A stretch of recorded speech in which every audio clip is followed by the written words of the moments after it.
Il aurait pu s'asseoir ici des heures entières, à ne faire qu'observer les passants.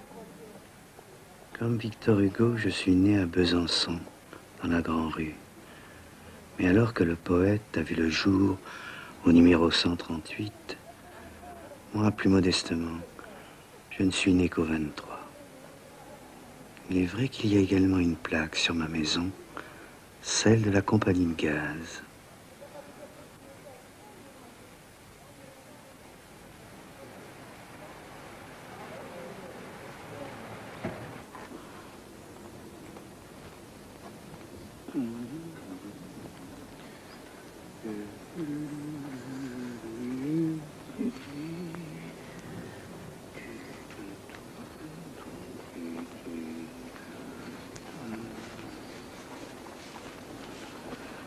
Monsieur Tristan Bernard?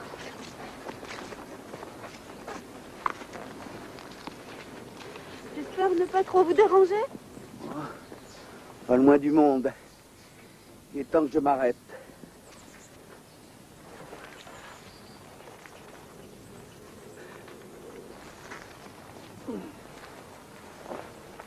Vous n'aurez jamais reconnu. D'après les photos, je vous imaginais pas aussi... Aussi gros, à la bonne heure. Si seulement les académiciens pensaient de même.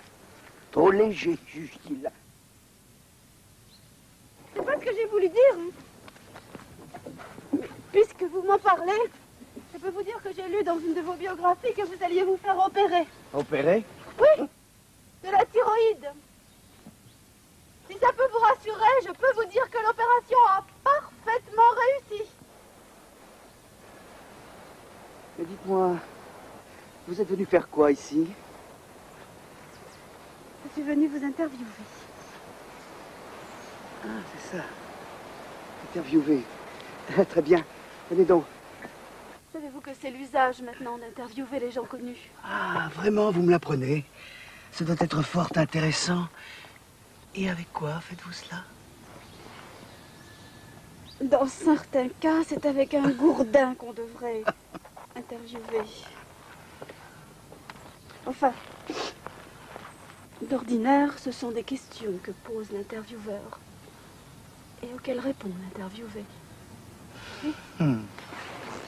C'est une mode qui fait fureur. Puis-je vous poser certaines questions pour mettre en lumière certains points saillants de votre vie publique et privée? Saillant? Oh.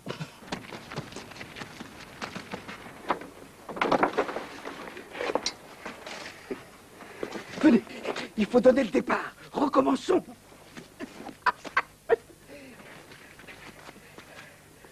À vos marques. Prêts. Partez. Quel âge avez-vous? 19 ans en décembre. Je vous aurais donné 45, 50 ans. Oui, oui, mal conservé. Où êtes-vous né? À Besançon, d'où? Depuis combien de temps vous consacrez-vous à l'écriture? Oh, depuis maintenant environ 75 années. C'est impossible, vous n'avez que 19 ans. Quel homme, parmi ceux que vous avez connus, considérez-vous comme le plus remarquable? Aaron Burr. Aaron Burr. Non, tenez, plutôt Mark Twain. Oui, c'est ça. Non, non, non, plutôt Oscar Wilde. Oui, Oscar Wilde. Oscar Wilde. Oui, j'ai bien dit Oscar Wilde.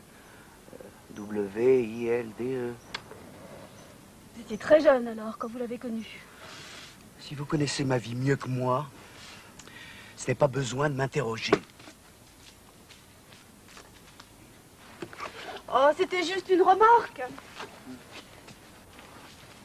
Dans quelles circonstances en particulier avez-vous connu Oscar Wilde?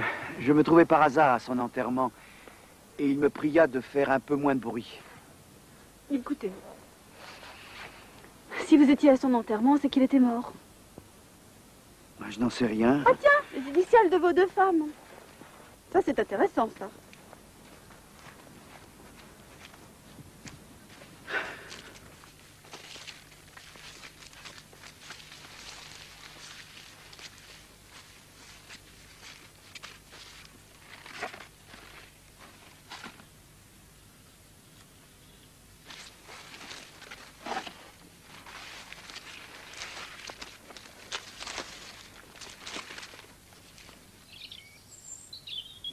Hop. Ping-pong. 4 aussi. 3, 4. On ne s'en sortira pas. Quelle est votre date de naissance? Le lundi 31 octobre 1693. Ça vous ferait 200 ans d'âge. Comment l'expliquez-vous? Oh, je ne l'explique pas du tout. Tout à l'heure, vous aviez 19 ans. Et maintenant, vous êtes bicentenaire. Une contradiction flagrante. Vraiment, vous l'avez remarqué. Souvent, en effet, cela m'a paru comme une contradiction. Je n'ai jamais pu la résoudre. Comme vous remarquez vite les choses. Merci de vos compliments. Et ce pseudonyme, Tristan? Votre véritable prénom, c'est Paul.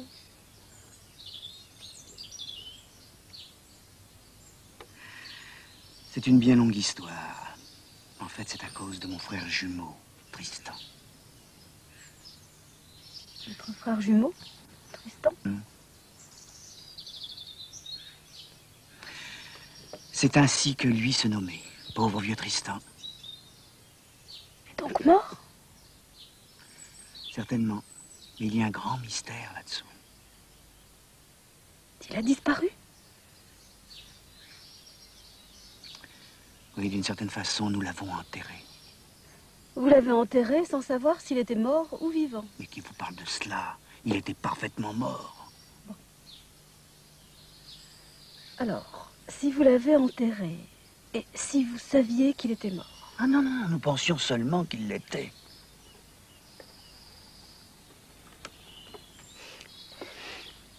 Il est revenu à la vie. Oh non, pas du tout.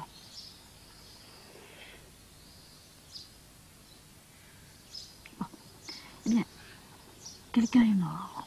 On l'a enterré. Où est le mystère là-dedans? Justement, c'est ça qui est étrange. Comprenez donc, nous étions jumeaux. Et un jour, on nous a mélangés dans le bain. Et l'un de nous a été noyé. Les uns croient que c'est Tristan, et d'autres pensent que c'est Paul. Mais on ne sait pas qui. Quelle est votre opinion personnelle? Ce mystère a jeté une ombre sur toute ma vie. Je vais vous dire un secret que je n'ai jamais confié à personne. L'un de nous avait une marque, un grain de beauté, très apparent sur le bras gauche. C'était moi. Cet enfant est celui qui a été noyé. Ma foi, je ne vois toujours aucun mystère là-dedans. Vous ne voyez pas. Mais moi, je vois. Tous se sont entendus pour dire que c'était Paul qui s'était noyé. Mais moi seul savais qu'il se trompait, puisque j'étais vivant. Je n'ai jamais compris que les gens aient pu être assez stupides pour aller enterrer l'enfant qu'il ne fallait pas. Et vous?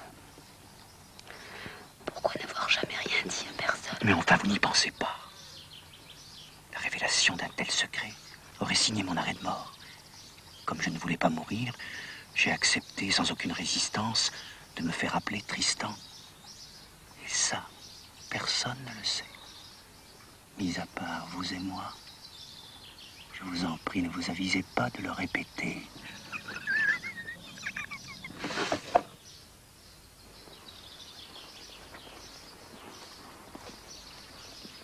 Oh, mademoiselle, où êtes-vous? Excusez-moi, j'avais besoin de marcher un peu. Oh, revenez plutôt par ici. Il n'y a rien de beau à voir par là. Venez. Allez. J'attends là.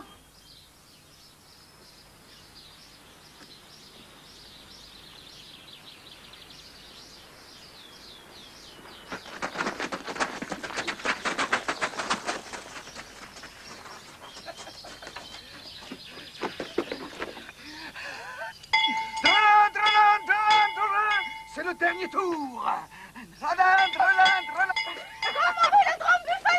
Vous vous rendez compte? J'ai découvert cette façon formidable de lancer les sprints. Drolin, drolin, drolin. Baptisé, l'émotion des spectateurs, drolin, drolin, drolin, de décupler l'effort des coureurs, drolin, drolin, drolin, et tout ça par le simple retentissement d'une cloche. Drolin, drolin, drolin, des trouvailles extraordinaires, drolin, drolin, drolin, drolin. Mais je vous annonce que je n'ai plus que quelques secondes à vous accorder. Drolin, drolin, drolin, drolin, drolin, drolin. Oh, excusez-moi, il faut que je termine une grille avant de partir.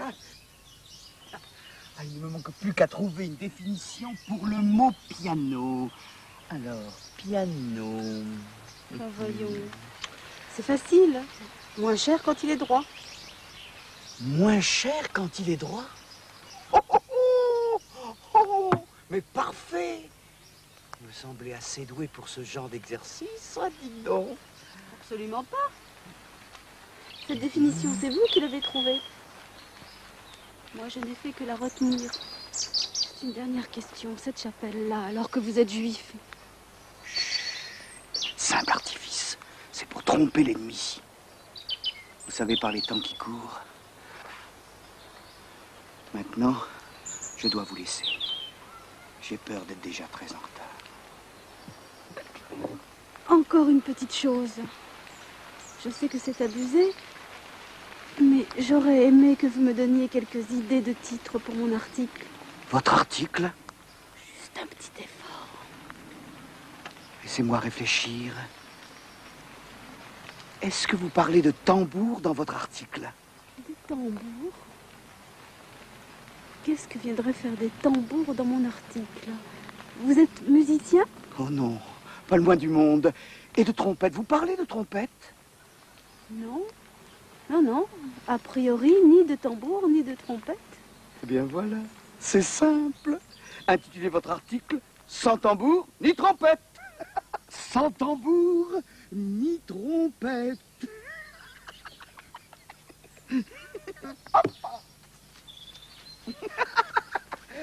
Ah, j'oubliais.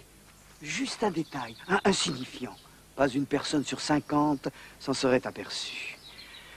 Quand le sermon a été terminé, le convoi prêt à partir pour le cimetière, le corps d'Oscar Wilde, bien installé dans son cercueil, il dit qu'il ne serait pas fâché de jeter un dernier coup d'œil sur le paysage.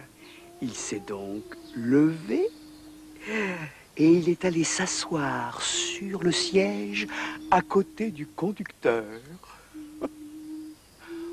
Voilà pourquoi je le trouve si remarquable.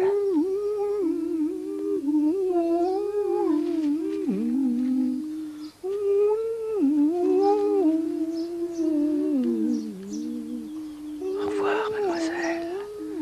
Bien le bonjour chez vous.